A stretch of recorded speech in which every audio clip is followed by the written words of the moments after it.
Assalamualaikum warahmatullahi wabarakatuh. Izin memperkenalkan diri, nama saya Gilang Ramadan, NPM 1813031046.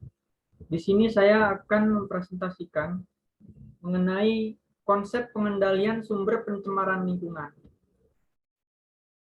Di sini ada beberapa pembahasan topik dari pencemaran lingkungan tersebut, yaitu yang pertama adalah pengertian lingkungan hidup dan kerusakan lingkungan.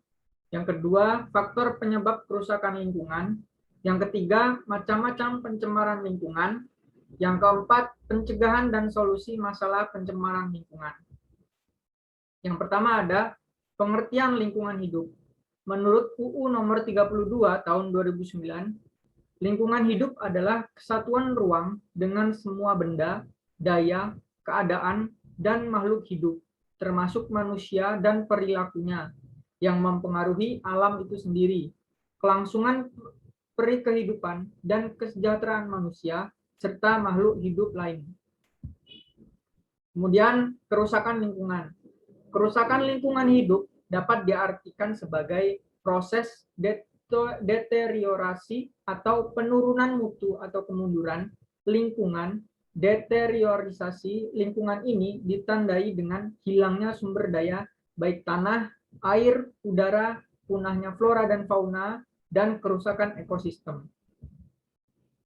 Kemudian ada beberapa faktor penyebab kerusakan lingkungan, yaitu yang pertama ada kerusakan lingkungan hidup karena faktor alam, di mana bentuk bencana alam yang akhir-akhir ini contohnya banyak melanda di Indonesia telah menimbulkan dampak rusaknya lingkungan hidup.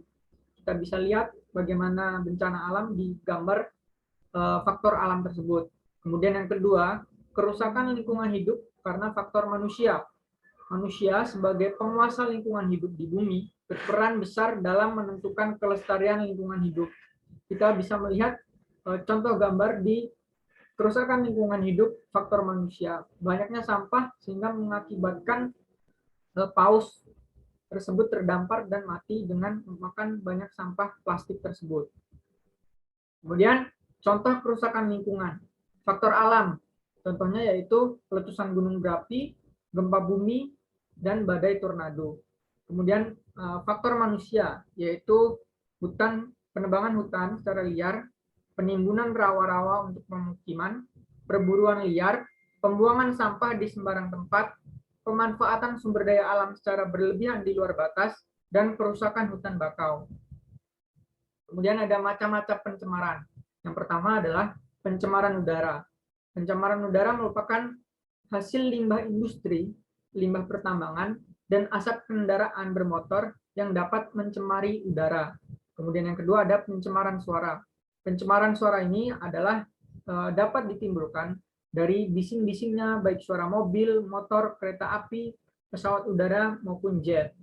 Kemudian yang ketiga ada pencemaran air. Pencemaran air ini merupakan pembuangan sisa-sisa industri secara sembarangan, bisa mencemari sungai dan laut, di mana pembuangan industri ini membuangnya melalui sungai dan laut. Kemudian yang keempat ada pencemaran tanah. Pada dasarnya tanah pun dapat mengalami pencemaran, di mana penyebabnya yaitu seperti bangunan, kemudian ada barang-barang atau zat yang tidak larut dalam air yang berasal dari pabrik atau suatu industri. Kemudian solusi dari permasalahan pencemaran lingkungan ini yaitu menempatkan daerah industri atau pabrik jauh dari pemukiman. Kemudian pembuangan limbah diatur sehingga tidak mencemari lingkungan dan ekosistem. Kemudian ada lagi yaitu pengawasan terhadap penggunaan pestisida dan zat kimia lainnya yang dapat membahayakan. Yang selanjutnya yaitu memperluas gerakan penghijauan. Selanjutnya lagi yaitu ada tindakan tegas terhadap pelaku pencemaran lingkungan, baik itu terkena sanksi yang berat atau hukuman yang berat. Kemudian memberikan kesadaran terhadap masyarakat mengenai pentingnya menjaga lingkungan. Selanjutnya yaitu membuang sampah pada tempatnya. Dan yang terakhir yaitu penggunaan lahan yang ramah lingkungan. Kemudian tadi adalah solusi penanganan ketika terjadi pencemaran. Maka selanjutnya adalah penanggulangan sebelum terjadinya pencemaran lingkungan tersebut. Yang contohnya yaitu di dalam pencemaran udara, kita harus dengan menanam pohon baru, di mana pohon akan menyerap CO2 atau karbon dioksida, sehingga karbon dioksida dapat dikurangi. Kemudian pencemaran tanah, itu dengan melakukan kegiatan remediasi, atau remediasi ini adalah kegiatan pembersihan terhadap suatu lingkungan, dalam hal ini tanah. Yang kemudian selanjutnya yaitu pencemaran air, di mana dengan melakukan bioremediasi yang menggunakan mikroorganisme, dalam hal ini bakteri.